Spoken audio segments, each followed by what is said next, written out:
भला हुआ मेरी माला टूट गई, मैं राम भजन से छूटी। भला हुआ मेरी माला टूट गई, मैं राम भजन से छूटी। मेरे सिर से टली बला, भला हुआ मेरी माला टूट गई, मैं राम भजन से छूटी। मैं राम भजन से छूटी। मेरे प्यारे दोस्तों, आज जो मैं आपको ज्ञान की बात बताने आया हूं वो ये है कि हम कैसे अपने स्वरूप को भूल गए हैं और कैसे हम अपने स्वरूप को प्राप्त करेंगे। क्योंकि आपने देखा है, जैसे एक कांच का महल होता है, जैसे कांच है, आपके घर में ही कांच लगा लो कि आपकी मोटरसाइकिल का जो कांच है या फिर आपके खिड़कियों पे जो कांच है जिसमें शक्ल दिखाई देती है, आप देखोगे कि उसमें हमेशा ही कोई ना कोई पक्षी आके चोंच मारता रहता है।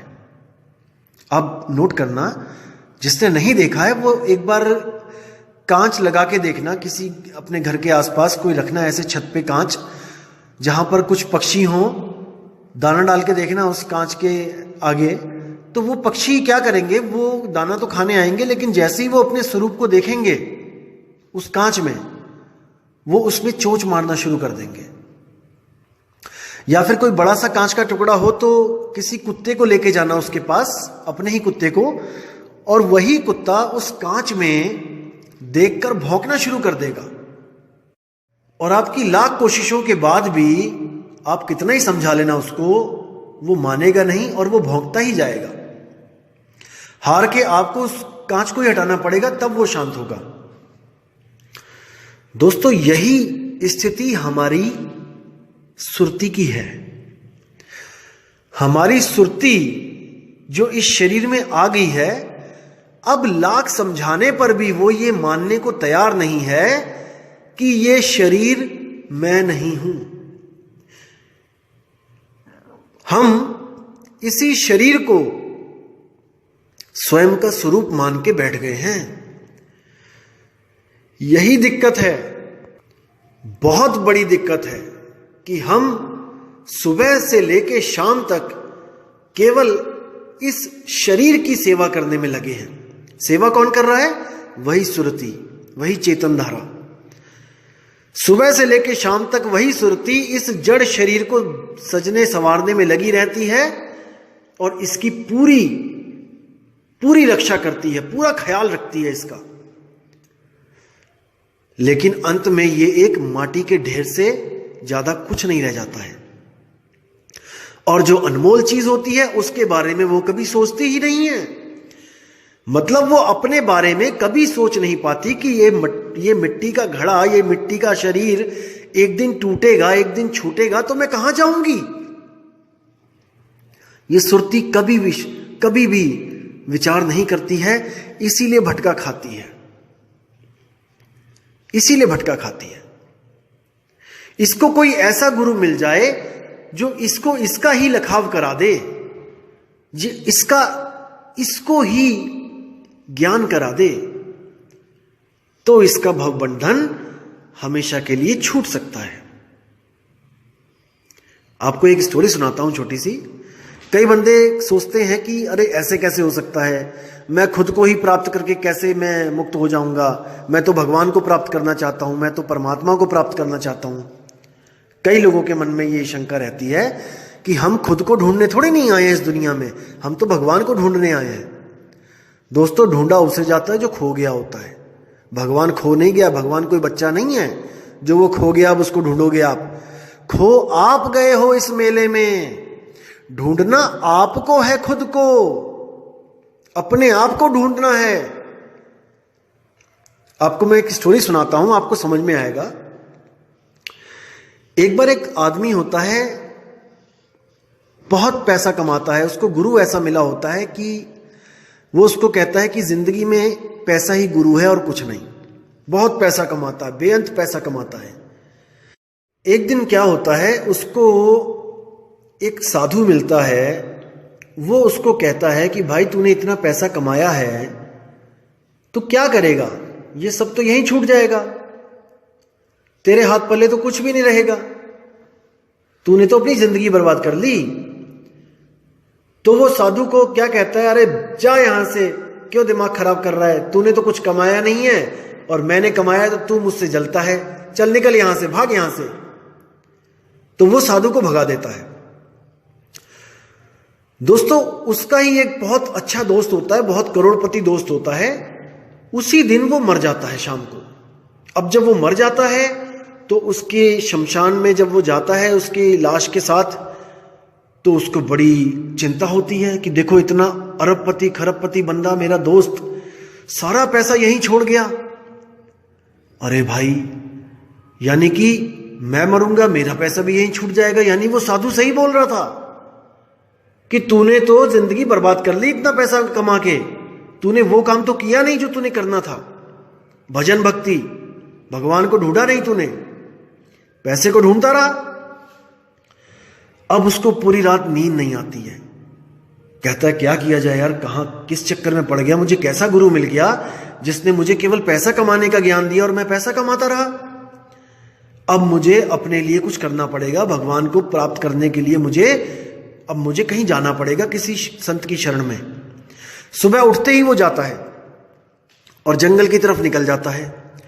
जंगल में जाते जाते जाते जाते एक साधु का आश्रम मिलता है उसको। तो वो साधु के आश्रम में जाता है और साधु से कहता है, महाराज मुझ पे दया करो। साधु बहुत ही जर्जर अवस्था में होता है, बहुत बूढ़ा हो चुका होता है और उसको साधु को लगता है कि अब 1-1.5 हफ्ते ही मेरी कहानी खत्म हो जाएगी, 1-1.5 हफ्ते में। तो वो उस आदमी से पूछता है, हाँ बेटा तुम्हें क्या चाहिए? तो वो कहता है, साधु महाराज मुझे भगवान चाहिए, मुझे भगवान चाहिए, मैं बहुत दुखी हूं, मुझे वो भगवान चाहिए, मैं ढूंढ रहा हूं उसको। तो साधु सोचता है कि 1-1.5 हफ्ते की कहानी है मेरी, मैं इससे सेवा भी करवाऊंगा, झाड़ू पोछा लगवाऊंगा, लकड़ियां कटवाऊंगा, तो 1-1.5 हफ्ते में मैं चला जाऊंगा, ये फिर भटक जाएगा बेचारा, कहाँ जाएगा। चलो इसको मैं सारा ज्ञान अभी दे देता हूं, अभी समझा देता हूं इसको कि क्या दिक्कत है, कहाँ पे प्रॉब्लम है, तूने क्या करना है। तो वो उसको बैठाता है पास में और उसको सार बताने लग जाता है कि बेटा मेरी बात ध्यान से सुन, जिसको तू ढूंढ रहा है वो तू खुद ही है। बेटा जिसको तू ढूंढ रहा है वो तू ही है। इतनी बात सुनते ही वो आदमी उठता है और साधु को 10 गालियां देता हुआ आगे बढ़ जाता है कि अरे जा, क्या बात करता है, मैं भगवान को ढूंढ रहा हूं कि मैं खुद को ढूंढ रहा हूं? खुद तो मैं हूं ही, मैं तो रोज शक्ल देखता हूं अपनी शीशे में, मैं कौन सा खो गया हूं? अरे तुझे कुछ नहीं पता, तू साधु के नाम पे ढोंगी है। ऐसी गालियां देके आगे बढ़ जाता है और वो साधु बेचारा हैरान परेशान कि अरे ये क्या हो गया। तो वो आगे बढ़ता है, आगे जाता रहता है। 10-15 किलोमीटर चलने पर उसको एक साधु की और कुटिया दिखाई देती है। तो वो उस साधु के पास बैठता है, कहता है महाराज मैं बहुत दुखी हूं। तो महाराज कहते हैं क्यों भाई, क्या दुख हो गया आपको, क्यों दुखी हो? तो वो कहता है महाराज मैं भगवान की खोज में हूं, मुझे परमात्मा चाहिए। तो साधु कहता है बेटा वो तो ठीक है, लेकिन क्या कभी आप किसी और संत की शरण में गए हो, कभी किसी और से आपने ज्ञान लिया है? तो वो कहता है किसी संत की शरण में किसी से ज्ञान तो नहीं लिया, लेकिन एक ये 10-15 किलोमीटर दूर यहां से एक कुटिया है बाबा की, पता नहीं कैसा मूर्ख बाबा था, मैं उसके पास गया, मैंने कहा कि मुझे परमात्मा चाहिए, परमात्मा को ढूंढ रहा हूं। तो वो कहता है कि तू खुद ही है जिसको तू ढूंढना चाहता है, जिसको तू पाना चाहता है। कैसा मूर्ख बाबा था। अब इतनी बात सुन के साधु हैरान परेशान कि अरे वो तो मेरा गुरु भाई है, जो ज्ञान मैं दूंगा वही ज्ञान वो देगा, और अगर उसके ज्ञान को इसने इतनी गालियां दी तो जो मैं बताऊंगा मुझे भी गालियां देगा। अब क्या किया जाए, क्योंकि ज्ञान दोनों का एक है। तो वो उसको क्या कहता है कि हाँ बेटा, परमात्मा तुझे मिलेगा, जरूर मिलेगा, लेकिन तुझे सेवा करनी पड़ेगी यहां पे आश्रम में। तो वो कहता है महाराज मैं सेवा करने को तैयार हूं, सारी उम्र सेवा कर लूंगा, मुझे परमात्मा चाहिए, मैं जिंदगी बर्बाद नहीं करना चाहता अपनी। वो कहता है ठीक है भाई, वहां पे 10 घोड़ियां 10 भैंसे हैं, उनका गोबर उठाना पड़ेगा आपको। कहता ठीक है कोई बात नहीं। अब लग जाता है बेचारा सुबह शाम गोबर ढोने में, ढो ढो के गोबर बुरा हाल, लेकिन परमात्मा चाहिए भाई, इसलिए सब कुछ मंजूर है। रोज गोबर ढोता है, रोज उनको घास पानी देता है, बुरे हाल, और पूरा दिन काम करता है। शाम को आधा घंटा मिलता है, सत्संग के लिए बैठता है, सत्संग सुनता है। समय बीतता जाता है, 1 साल 2 साल 3 साल 4 साल 5 साल बीतता जाता है समय, 5 साल हो जाते हैं। फिर कहता है गुरुजी कुछ ज्ञान दो, अब मुझे कुछ मंत्र शंत्र दो ताकि मैं परमात्मा को पा सकूं। गुरुजी कहते हैं बेटा अभी नहीं, अभी आप और सेवा करो। करते करते 10 साल हो जाता है। अब रोज वो जो सत्संग में बैठता होता है, रोज आधा घंटा जो सत्संग सुनता होता है, उससे उसकी बुद्धि विवेक जागने लग जाता है।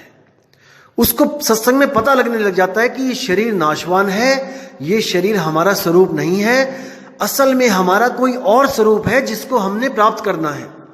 तो ऐसे ही सत्संग सुनते सुनते सुनते 10 साल बाद उसका विवेक जागृत हो जाता है, और उसको समझ में आ जाता है कि जिसको मैं खोज रहा हूं वो मैं ही हूं।